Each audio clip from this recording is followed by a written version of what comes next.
நம்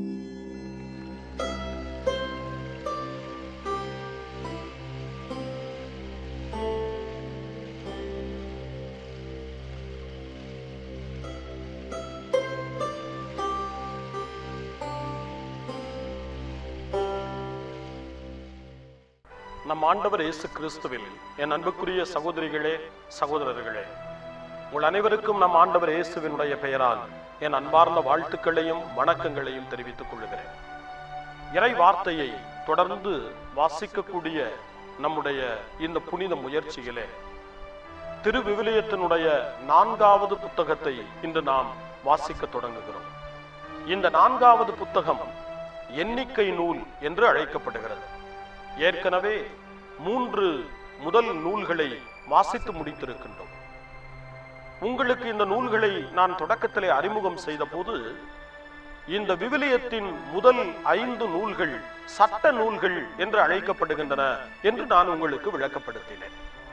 இந்த சட்டங்கள் மனிதனால் ஏற்படுத்தப்பட்ட சட்டங்கள் அல்ல, கடவுள் அந்த மக்களுக்கு கொடுத்த சட்டங்கள். சட்டங்களை கடவுள் சீனாய் மலையிலே அந்த மக்களோடு மோசே வழியாக உடன்படிக்கை செய்து கொண்ட போது அவர் அந்த மக்கள் இனிமேல் எப்படி நடந்து கொள்ள வேண்டும், அந்த மக்கள் எப்படி வாழ வேண்டும் என்று சொல்லி தன்னுடைய விருப்பத்தை அந்த மக்களுக்கான வாழ்வினுடைய சட்டங்களாக கொடுத்தார் என்பதைத்தான் நாம் ஏற்கனவே சிந்தித்திருக்கிறோம். அந்த சட்டங்கள் உடன்படிக்கையின் சட்டங்கள் என்றும் அழைக்கப்படுகின்றன. எனவே லேவியருடைய நூலிலே அந்த கடவுள் புனிதமானவர், அந்த கடவுள் ஒருவர்தான். அந்த புனிதத்தினுடைய கடவுள் நம்மை ஆசீர்வதிக்க வேண்டும் என்றால், அந்த புனிதத்தினுடைய கடவுள் நம்மை தொடர்ந்து நல்வழியிலே நடத்த வேண்டுமானால் நாம் என்ன செய்ய வேண்டும் என்பதை லேவியர்களுக்கான சட்டங்களாக மட்டுமல்ல, குருக்களுக்கான சட்டங்களாக மட்டுமல்ல, பலியிடுவதற்கான சட்டங்களாக மட்டுமல்ல, காணிக்கைகளுக்கான சட்டங்களாக மட்டுமல்ல, அந்த மக்கள் குலம் முழுவதற்கும், இஸ்ரேல் மக்கள் அனைவருக்கும் கடவுள் கொடுத்த அந்த தூய்மையினுடைய சடங்குகளாக, சட்டங்களாக, விவரிப்புகளாக அந்த லேவியர் நூல் அமைந்திருந்ததை நாம் சிந்தித்து பார்த்தோம். லேவியருடைய புத்தகத்திலே அந்த 2 மிக முக்கியமான சட்டங்கள் வலியுறுத்தப்பட்டதையும் வாசிக்கின்ற பொழுது நிச்சயமாக நாம் கற்றுக்கொண்டோம். அந்த கடவுள் தூயவர், அந்த தூய கடவுளை தவிர வேறு கடவுளை நாம் நாடக்கூடாது. இந்த உலகத்திலே நாம கடவுள்களை படைத்துக் கொள்ளக்கூடாது. அழிந்து போகக்கூடிய கடவுள்களை நாமே உருவாக்கி அழிவினுடைய பாதையை நாம் தேடிக்கொள்ளக் கூடாது என்ற முதன்மையான கட்டளையை, முக்கியமான கட்டளையை, முதல் கட்டளையை நாம் சிந்தித்து பார்த்தோம். அதற்கு இணையான கட்டளை தான் லேவியருடைய நூலிலே நமக்கு சொல்லப்பட்டது, உனக்கு அடுத்திருப்பவரை அன்பு செய். அதுதான் கடவுள் விரும்பக்கூடிய சட்டம். நீ யாரையும் அடிமைப்படுத்தாதே, நீ யாரையும் கொடுமைப்படுத்தாதே, நீ யாருக்கும் தீமை செய்யாதே. தீமையிலிருந்து, கொடுமையிலிருந்து, அடிமைத்தனத்திலிருந்து அந்த கடவுள் உன்னை விடுவித்து கொண்டு வந்தாரே, இனிமேல் நீ அப்படிப்பட்ட அந்த பாவ வாழ்வை நீ பிறருக்கு செய்யாதே என்பதைத்தான் அந்த லேவியருடைய நூலினுடைய 2வது சட்டம் நமக்கு எடுத்து சொன்னது. அடுத்திருப்பவருக்கு அன்பு செலுத்து, உன்னோடு வாழ்பவர்களுக்கு நீ அமைதியை பகிர்ந்து கொள், ஒரு நாளும் அவர்களுக்கு தீமை செய்யாதே என்பதை எடுத்து சொன்னது. இந்த சீனாய் மலையிலிருந்து வாக்களிக்கப்பட்ட நாட்டை வந்து சேர்வதற்கு 40 ஆண்டுகள் ஆயின. அந்த 40 ஆண்டுகளுடைய அந்த வரலாற்றைத்தான் எண்ணிக்கை நூல், விவிலியத்தினுடைய 4வது புத்தகம் நமக்கு எடுத்து சொல்கிறது. இந்த 40 ஆண்டுகளிலே நடந்தது என்ன? இந்த சீனாய் மலையிலே உடன்படிக்கை செய்த பின்பு கடவுள் அந்த பிள்ளைகளை எல்லாம் தன்னுடைய மக்களாக ஏற்றுக்கொண்ட பிறகு, அந்த மக்களுக்கு வாழ்வுக்கான நெறிமுறைகளை கொடுத்த பிறகு, வாக்களிக்கப்பட்ட அந்த தேசத்தினுடைய கிழக்கு பகுதியை அவர்கள் வந்து சேர்கின்றவரை 40 ஆண்டுகளாக அவர்களுடைய பயணத்தில் கடவுள் அவர்களோடு இருந்தார். அந்த கடவுள் அவர்களை வழிநடத்தினார். காதேசு பார்னியா எனப்படக்கூடிய இடத்திலே வந்து இந்த மக்கள் தங்களுடைய வாழ்க்கையிலே பல துன்பங்களை அனுபவித்தார்கள். அந்த துன்பங்களுடைய மத்தியிலே மோசேயுக்கு எதிராக, தங்களை மீட்டு கொண்டு வந்த அந்த உண்மை கடவுளுக்கு எதிராக முணுமுணுக்க தொடங்கினார்கள். பல்வேறு கிளர்ச்சிகளை செய்தார்கள். ஒருவேளை கடவுள் நினைத்திருந்தால் இந்த 40 ஆண்டுகால வரலாற்றிலே இந்த மக்களுடைய பல்வேறுபட்ட எதிர் செயல்களுக்காக, கீழ்ப்படியாமையின் செயல்களுக்காக, இந்த மக்கள் தனக்கு எதிராக நடந்து கொண்டதற்காக அவர்களை ஒருவேளை அழித்திருக்கலாம், அவர்களுக்கு பல்வேறு தண்டனைகளை கொடுத்திருக்கலாம். ஆனால் எண்ணிக்கை நூலிலே நாம் வாசிக்க போவது இந்த கடவுள் இரக்கத்தினுடைய கடவுள். இந்த கடவுள் யாரை தன்னுடைய பிள்ளைகளாய் ஏற்றுக்கொண்டாரோ அந்த மக்களுக்கு அன்பு காட்டுகிற கடவுள், அந்த மக்களிடம் பொறுமையோடு நடந்து கொள்ளுகிற கடவுள், பல வாய்ப்புகளை தந்து மன்னிப்பை அந்த பிள்ளைகளுக்கு கொடுத்து அவர்களை தன்னுடைய பிள்ளைகளாகவே அரவணைத்து வழிநடத்தக்கூடிய கடவுள் என்பதைத்தான் இந்த எண்ணிக்கை நூல் நமக்கு எடுத்து சொல்ல போகிறது. அது மட்டுமல்ல, சீனாய் மலையிலிருந்து புறப்பட வேண்டும். அந்த சீனாய் மலையிலிருந்து புறப்படுகின்ற போது மக்கள் தொகை முதலாக அங்கே கணக்கிடப்பட்டது. அந்த மக்கள் தொகை இனவாரியாக, குலவாரியாக, குடும்ப வாரியாக, ஆண் பெண் என்று சொல்லி எல்லா மக்களினமும் அங்கே கணக்கிடப்படுகிறது. லேவியர் குலம் மட்டும் அங்கே அதிலே விடுக்கப்பட்டு விடுகிறது. இவர்கள் எதற்காக கணக்கிடப்பட்டார்கள்? நோக்கங்கள் பல இருந்தாலும் மிக முதன்மையான நோக்கம், முக்கியமான நோக்கம், அதிலே போரிடுவதற்கு யாரெல்லாம் தகுதியுள்ள ஆண்கள் என்பதை கண்டறிய வேண்டும் என்று சொல்லி அந்த கணக்கெடுப்பு நடத்தப்பட்டது என்று சொல்லி நாம் வாசிக்கிறோம். சீனாய் மலையிலிருந்து புறப்படுவதற்கு முன்னால் இந்த கணக்கெடுப்பு நடத்தப்பட்ட போது இவர்களை பாதுகாப்பதற்கு அவர்களில் வலிமை உள்ளவர்கள் யார், யார் துணிந்து போராட முடியும்? அந்த வயது நிலை மட்டும் அவர்களுக்கு அந்த தகுதியை தந்துவிட முடியாது. ஆனால் யார் உடல் வலிமையோடு போரிடக்கூடிய ஒரு பலத்தோடு இருக்கின்றார்கள் என்பதை சிந்தித்து பார்ப்பதற்கு மட்டுமல்ல, கணக்கிட்டு பார்ப்பதற்காக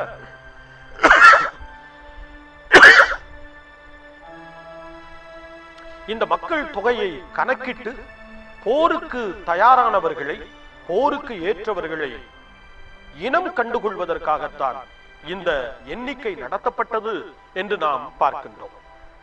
இப்படிப்பட்ட இந்த ஒரு சூழலிலே இந்த எண்ணிக்கை நூலினுடைய அந்த பகுதி இன்று நமக்கு எடுத்து சொல்லக்கூடிய பல உண்மைகளில் கடவுளே அவர்களுக்காக போராடுவதற்கு தயாராக இருந்தார். கடவுளே எதிரிகளை கொன்றொழித்தார். கடவுளே அந்த மக்களை காத்து கொண்டார். பல தீமைகள், பல்வேறு எதிரிகளுடைய தாக்குதல்கள். எகிப்து நாட்டிலிருந்து விடுதலை பெற்று புறப்படுகின்றார்கள். செங்கடலை வந்து அடைகின்ற போது மீண்டும் பார்வோனுடைய படைகள் துரத்துகின்றன. பார்வோனுடைய படைகள் துரத்துகின்ற பொழுது செங்கடலில் ஒரு புதிய பாதையை கடவுள் திறந்துவிட்டு அந்த மக்களை, தான் மீட்டு கொண்டு வந்த மக்களை அந்த கடலினுடைய மறுபகுதிக்கு கொண்டு வந்து விடுகின்றார். பார்வோனுடைய படைகளும் கடலுக்குள்ளே இறங்கி அவர்களை துரத்தி கொண்டிருக்கிறது. கடவுள் அந்த இடத்திலே ஒரு போர் வீரனாய் மாறினார். தன்னுடைய மக்கள் எல்லாம் கரை சேர்ந்த பின் பிரிந்து நின்ற அந்த நீர்த்திரளை ஒன்றாக சேர்த்து அவர்களை அந்த கடலிலே அமிழ்த்தி விட்டார் என்று சொல்லி, பார்வோனும் அவனுடைய படைகளும் அமிழ்ந்து போயின என்று சொல்லி மோசேயும் அவனுடைய மக்களும் புகழ் பாடல் பாடுகின்ற பொழுது அந்த வரிகளைத்தான் சொல்லி பாடினார்கள். அவர்களுக்காக போரிட்டவர் கடவுள். தீமைகளை எதிர்த்து நிற்கக்கூடிய ஒரு படை வீரனாக, வலிமை மிகுந்த தெய்வமாக அந்த கடவுள் அவர்களுக்கு தன்னை வெளிப்படுத்தினார். ஆனால் இங்கே எண்ணிக்கை இடப்படுகின்றார்கள். போருக்கு யாரெல்லாம் தயாராக முடியும், போருக்கு யாரையெல்லாம் அனுப்ப முடியும் என்பதை தெரிந்து கொள்வதற்காக இங்கே இந்த எண்ணிக்கை நடத்தப்பட்டது என்பதை நாம் இந்த புத்தகத்திலே வாசிக்க போகின்றோம். நம்முடைய பலத்தின் மீது நம்பிக்கை கொள்ளக்கூடாது. கடவுளுடைய ஆற்றலின் மீது, கடவுளுடைய அருளின் மீது, கடவுளுடைய இரக்கத்தின் மீது நாம் நம்முடைய நம்பிக்கையை பதிய வைக்க வேண்டும் என்பதைத்தான் இந்த எண்ணிக்கை நூலிலே வெளிப்படக்கூடிய ஒரு மிகப்பெரிய செய்தியாக நான் உங்களுக்கு சொல்ல விரும்புகின்றேன். மனித ஆற்றல் பலம் நிறைந்தது அல்ல. மனித ஆற்றலும் மனித பலமும் குறைவு பெற்றது. ஆனால் கடவுளுடைய ஆற்றல் மேலானது. கடவுளே என்னுடைய ஆற்றல், கடவுளே என்னுடைய வலிமை என்று சொல்லி திருப்பாடலிலே நாம் வாசிக்கின்றோமே, அந்த வரிகளை இன்று நாம் நினைவு கூற வேண்டும். நம்முடைய பலத்தை பெரிதுபடுத்துவதை விட இறைவனுடைய பலம் மேலானது, இறைவனுடைய ஆற்றல் மேலானது, இறைவன் கொடுக்கக்கூடிய சக்தி மேலானது, இறைவனுடைய உடனிருப்பு மேலானது என்பதை நாம் கற்றுக்கொள்ள வேண்டும் என்பதையும் இந்த புத்தகத்தினுடைய செய்தியாக நான் உங்களுக்கு சொல்ல விரும்புகின்றேன். இந்த புத்தகத்தை, இந்த எண்ணிக்கை புத்தகத்தை நாம் வாசிக்க தொடங்குகின்ற போதும் கடவுள் மோசேயோடு பேசினார் என்று சொல்லி இந்த புத்தகமும் ஆரம்பிக்கின்றது. லேவியருடைய புத்தகம் கூட, ஏற்கனவே வாசித்து முடித்த அந்த 3வது புத்தகமான லேவியருடைய புத்தகம் கூட இப்படித்தான் அந்த ஒரு செய்தியை தொடக்கத்திலே நமக்கு எடுத்து சொன்னது. கடவுள் மோசேயோடு பேசினார். எண்ணிக்கை நூலும் தொடங்குகின்ற போதே கடவுள் மோசேயோடு பேசினார் என்று சொல்லுகின்றது.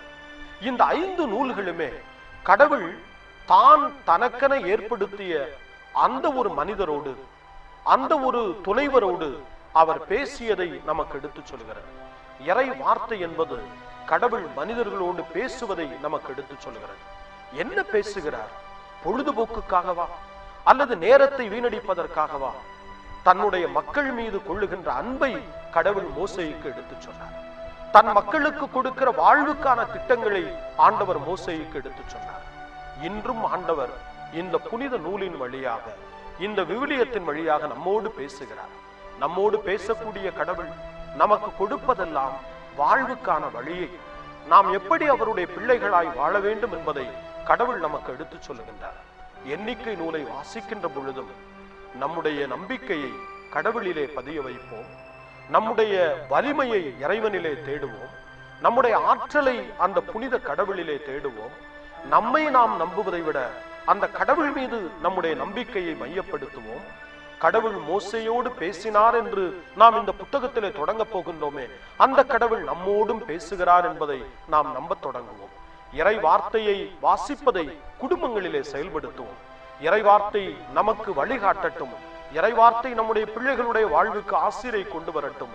இந்த புத்தகம் வாசிக்கப்படுவதால் இறை ஆற்றல் நம்முடைய குடும்பங்களிலே பெருகட்டும். இறை அமைதி நம் உள்ளங்களில் வந்து தங்கட்டும். ஜெபம் செய்வோம்.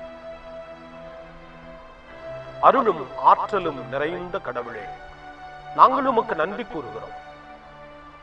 விவிலியத்தினுடைய புத்தகங்களிலே 4வது புத்தகமாகிய எண்ணிக்கை நூலை நாங்கள் வாசிப்பதற்கு என்று நீர் எங்களுக்கு அருள் செய்கின்றீர். உமக்கு நன்றி. எண்ணிக்கை நூலினுடைய பல பகுதிகளை நாங்கள் வாசிக்கின்ற பொழுது நீர் எங்களுக்கு கொடுத்திருக்கிற ஆசீர்வாதங்களை நாங்கள் என்ன செய்யும்? நீர் எங்கள் மீது பொழிந்திருக்கிற உம்முடைய அருளை, உம்முடைய அன்பை நாங்கள் கணக்கிட செய்யும். எங்களுடைய பலத்தை கணக்கிடாமல், எங்களுடைய ஆற்றலை கணக்கிடாமல், உம்முடைய அன்பையும் இரக்கத்தையும் நாங்கள் எங்களுடைய வாழ்க்கையில் மேலானதாக கருதி நாங்கள் உம்முடைய பிள்ளைகளாக, உமக்குரியவர்களாக நாங்கள் தொடர்ந்து வாழச் செய்யும். இறை வார்த்தையை வாசிப்பது எங்களுடைய உள்ளங்களை புனிதப்படுத்தட்டும். இறை வார்த்தையை வாசிப்பதால் எங்களுடைய இல்லங்கள் உம்முடைய ஆசிரை பெறட்டும். நாங்கள் உமக்குரிய பிள்ளைகளாக வாழவும், உம்முடைய பாதையில் நடக்கவும் இந்த இறைவார்த்தை வாசிப்பின் மூலமாய் எங்களுக்கு கற்றுக்கொடும். எங்களை தொடர்ந்து வழிநடத்தும். உம்முடைய ஆசிரை, உம்முடைய அமைதியை எங்கள் மீது நிறைவாக பொழிந்தருளும். இந்த மன்றாட்டுக்கள் அனைத்தையும் எங்கள் ஆண்டவராகிய கிறிஸ்து வழியாக உம்மை மன்றாடுகிறோம். ஆமென்.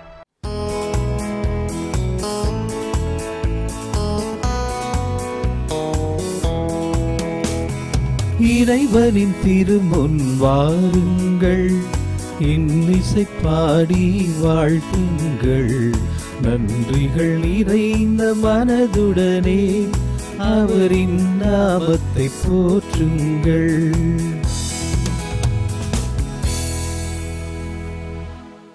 எண்ணிக்கை பிரிவு 1. இஸ்ரவேலர் எகிப்து நாட்டிலிருந்து வெளியேறிய 2ஆம் ஆண்டு 2ஆம் மாதம் முதல் நாளன்று சீனாய் பாலை நிலத்தில் சந்திப்பு கூடாரத்தில் ஆண்டவர் மோசேயுடன் பேசினார். அவர் கூறியது: இஸ்ரேல் மக்கள் கூட்டமைப்பில் உள்ள ஆண்கள் அனைவரையும் அவர்கள் குடும்பங்கள், மூதாதையர் வீடுகளின் பெயர்கள் எண்ணிக்கைப்படி தலைக்கட்டு வாரியாக கணக்கெடுங்கள். இஸ்ரேலில் 20 அதற்கு மேலோ வயதுடைய போருக்கு செல்லத்தக்க அனைவரையும் அணி அணியாக நீயும் ஆரோனும் எண்ணுங்கள். ஒவ்வொரு குலத்திலிருந்தும் ஒருவன் உங்களோடு இருப்பான். அவன் தன் மூதாதையரின் வீட்டு தலைவனாக இருக்க வேண்டும். உங்களுக்கு துணை நிற்க வேண்டியவர்களின் பெயர்களாவன: ரூபன் குலத்திலிருந்து எலிட்சூர், இவன் செதேயூர் மகன். சிமியோன் குலத்திலிருந்து செலுமியேல், இவன் சுரிசத்தாய் மகன். யூதா குலத்திலிருந்து நகுசோன், இவன் அமினதாபின் மகன். இசக்கார் குலத்திலிருந்து நெத்தனியேல், இவன் சூவார் மகன். செபுலோன் குலத்திலிருந்து எலியாபு, இவன் கேலோன் மகன். யோசேப்பின் மைந்தருள் எப்ராயிம் குலத்திலிருந்து எலிசாமா, இவன் அம்மிகூதின் மகன். மனாசே குலத்திலிருந்து கமாலியேல், இவன் பெதாசூரின் மகன். பென்யமின் குலத்திலிருந்து அபிதான், இவன் கிதையோனின் மகன். தான் குலத்திலிருந்து அகியசேர், இவன் அமிசத்தாயின் மகன். ஆசேர் குலத்திலிருந்து பகியேல், இவன் ஓக்ரானின் மகன். காத்து குலத்திலிருந்து எல்யாசாபு, இவன் தெகுவேலின் மகன். நப்தலி குலத்திலிருந்து அகிரா, இவன் ஏனானின் மகன். மக்கள் கூட்டமைப்பிலிருந்து தேர்ந்தெடுக்கப்பட்டவர்கள் இவர்களே.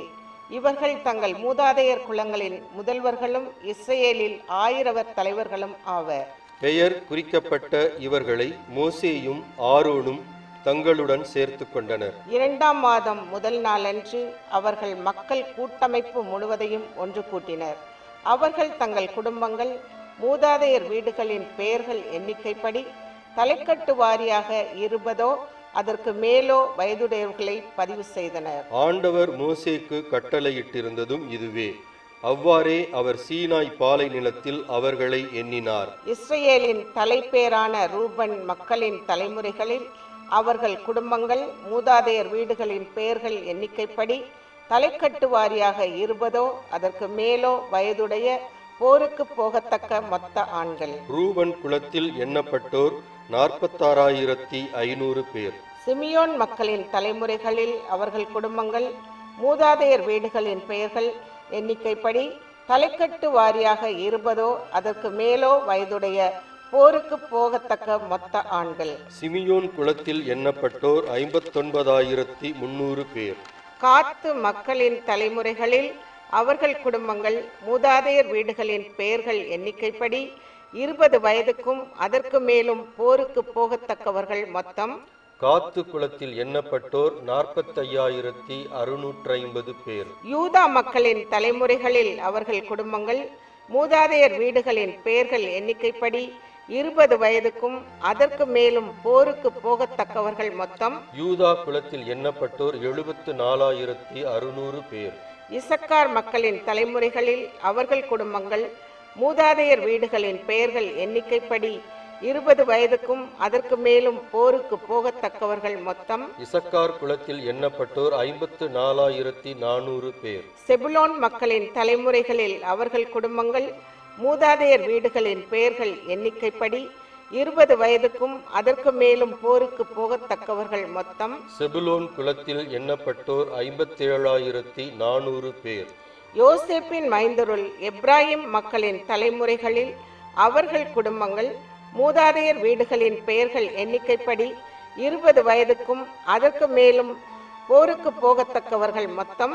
எப்ராஹிம் குலத்தில் எண்ணப்பட்டோர் 40,500 பேர். மனாசே மக்களின் தலைமுறைகளில் அவர்கள் குடும்பங்கள், மூதாதையர் வீடுகளின் பெயர்கள் எண்ணிக்கைப்படி 20 வயதுக்கும் அதற்கு மேலும் போருக்கு போகத்தக்கவர்கள் மொத்தம். மனாசே குலத்தில் எண்ணப்பட்டோர் 30,200 பேர்.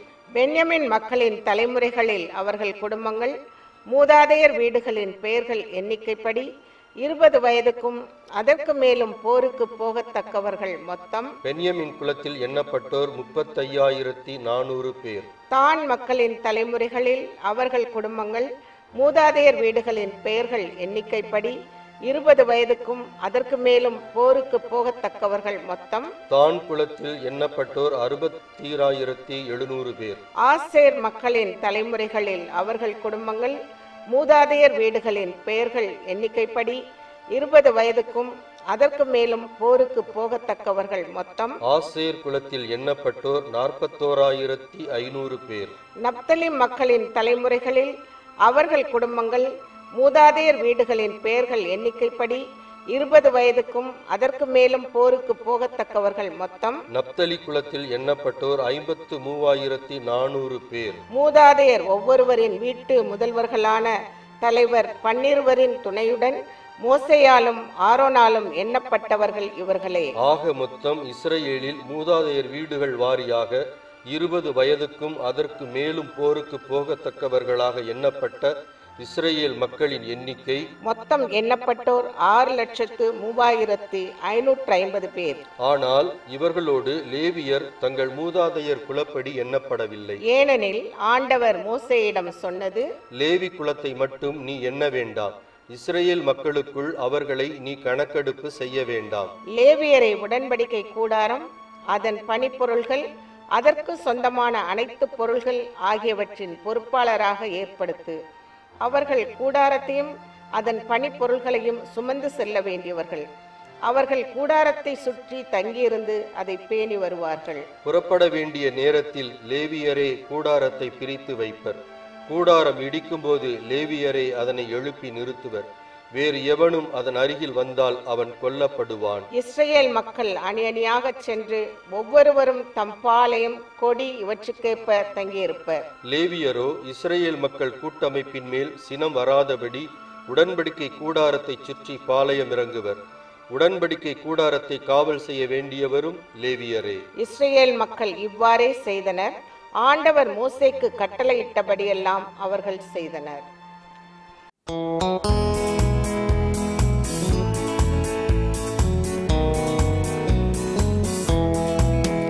உம்மை போற்றுகின்றோம், உம்மை புகழுகின்றோம், நன்றி கூறுகின்றோம். உம்மை போற்றுகின்றோம், உம்மை புகழுகின்றோம், நன்றி கூறுகின்றோம். எண்ணிக்கை பிரிவு 2. ஆண்டவர் மோசேயிடமும் ஆரோனிடமும் கூறியது: இஸ்ரேல் மக்களில் ஒவ்வொருவரும் தங்கள் கொடி, மூதாதையர் வீட்டு சின்னங்கள் இவற்றின்படி பாளையம் இறங்குவர். எல்லா பக்கத்திலிருந்தும் சந்திப்பு கூடாரத்தை நோக்கியவாறு அவர்கள் பாளையம் இறங்குவர். கிழக்கே கதிரவன் உதயத்தை நோக்கி பாளையம் இறங்க வேண்டியவர் யூதாவின் கொடியை உடைய பாளையத்தவரும் அவர்களை சார்ந்த அணியினரும் ஆவர். யூதா மக்களின் தலைவன் நக்சோன், இவன் அம்மினதாபின் மகன். எண்ணிக்கைப்படி அவன் அணியினர் தொகை 74,600. அவனை அடுத்து பாளையம் இறங்க வேண்டியவர் இசக்கார் குலத்தார். இசக்கார் மக்களின் தலைவன் நெத்தனியேல், இவன் சூவாரின் மகன். எண்ணிக்கைப்படி அவன் அணியினர் தொகை 54,400. அடுத்து வருவது செபுலோன் குலம். செபுலோன் மக்களின் தலைவன் எலியாபு, இவன் கேலோனின் மகன். எண்ணிக்கைப்படி அவன் அணியினர் தொகை 57,400. இவ்வாறாக யூதா அணிகளில் எண்ணப்பட்டோரின் மொத்த தொகை 1,86,400. இவர்கள் முதலாவதாக அணிவகுத்து செல்வர். தெற்கே பாளையம் இறங்க வேண்டியவர் ரூபனின் கொடியையுடைய பாளையத்தவரும் அவர்களை சார்ந்த அணியினரும் ஆவர். ரூபன் மக்களின் தலைவன் எலிட்சூர், இவன் சேதேயூரின் மகன். எண்ணிக்கைப்படி அவன் அணியினர் தொகை 46,500. இவனை அடுத்து பாளையம் இறங்க வேண்டியவர் சிமியோன் குலத்தார். சிமியோன் மக்களின் தலைவன் செலிமியேல், இவன் சுரிசத்தாயின் மகன். எண்ணிக்கைப்படி அவன் அணியினர் தொகை 59,300. அடுத்து வருவது காத்து குலம். காத்து மக்களின் தலைவன் எல்யாசாபு, இவன் ரகுபேலின் மகன். எண்ணிக்கைப்படி அவன் அணியினர் தொகை 45,650. இவ்வாறாக ரூபன் அணிகளில் எண்ணப்பட்டோரின் மொத்த தொகை 1,51,450. இவர்கள் இரண்டாவதாக அணிவகுத்து செல்வர். அதன்பின் சந்திப்பு கூடாரம் லேவியர் அணியினரோடு ஏனைய அணியினர் நடுவே செல்லும்.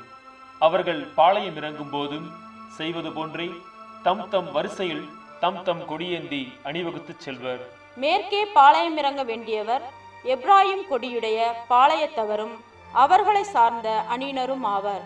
எப்ராயிம் மக்களின் தலைவன் எலிசாமா, இவன் அமிகூதின் மகன். எண்ணிக்கைப்படி அவன் அணியினர் தொகை 40,500. அவனை அடித்திருப்போர் மனாசே குலத்தார். மனாசே மக்களின் தலைவன் கமாலியேல், இவன் பெதாசூரின் மகன். எண்ணிக்கைப்படி அவன் அணியினர் தொகை 30,200. அடுத்து வருவது பென்யமின் குலம். பென்யமின் மக்களின் தலைவன் அபிதான், இவன் கிதயோனியின் மகன். எண்ணிக்கைப்படி அவன் அணியினர் தொகை 35,400. இவ்வாறாக எப்ராயிம் அணிகளின் எண்ணப்பட்டோரின் தொகை 1,80,100. அவர்கள் மூன்றாவதாக அணிவகுத்து செல்வர். வடக்கே பாளையம் இறங்க வேண்டியவர் தான் கொடியுடைய பாளையத்தவரும் அவர்களை சார்ந்த அணியினரும் ஆவர். தான் மக்களின் தலைவர் அகியேசர், இவர் அம்மிசத்தாயின் மகன். எண்ணிக்கைப்படி அவன் அணியினர் தொகை 62,700. அவனை அடுத்து பாளையம் இறங்க வேண்டியவர் ஆசேர் குலத்தார். ஆசேர் மக்களின் தலைவர் பகியேல், இவன் ஒக்ரானின் மகன். எண்ணிக்கைப்படி அவன் அணியினர் தொகை 41,500. அடுத்து வருவது நப்தலி குலம். நப்தலி மக்களின் தலைவன் அகிரா, இவன் ஏனானின் மகன். எண்ணிக்கைப்படி அவன் அணியினர் தொகை 53,400. இவ்வாறாக தான் அணிகளில் எண்ணப்பட்டோரின் தொகை 1,57,600. இவர்கள் அணிவகுப்பில் இறுதியாக செல்வர். தங்கள் மூதாதையர் வீடுகள் வாரியாக எண்ணப்பட்ட இஸ்ரேல் மக்கள் இவர்களே. அனைத்து பாளையங்களிலும் தங்களை சார்ந்த அணியினரோடு எண்ணப்பட்டோரின் தொகை 6,03,550. ஆனால் ஆண்டவர் மோசேக்கு கட்டளையிட்டபடி லேவியர் இஸ்ரேல் மக்களுள் எண்ணப்படவில்லை. ஆண்டவர் மோசேக்கு கட்டளையிட்டபடியெல்லாம் இஸ்ரேல் மக்கள் செய்தனர். அவர்கள் ஒவ்வொருவரும் தங்கள் கொடிகளை சுற்றி பாளையம் இறங்கி தங்கள் குடும்பங்கள் மூதாதையர் வீடுகளின்படி அணிவகுத்து சென்றனர். இறைவனின் ஆசீர் பெற முன் வருவோம். விடுதலை பயணம் 14ஆம் அதிகாரம் 13ஆம் வசனம். அஞ்சாதீர்கள், நிலைகுலையாதீர்கள். இன்று ஆண்டவர்தாமே உங்களுக்காக ஆற்றும் விடுதலை செயலை பாருங்கள். ஆண்டவர் உங்களோடு இருப்பாராக, உம் ஆன்மாவோடும் இருப்பாராக. அஞ்சாதீர்கள், நிலைகுலையாதீர்கள் என்று சொன்ன கடவுள் தந்தை, மகன், தூய ஆவியார் உங்களுக்கு ஆசி வழங்குவாராக. ஆமென்.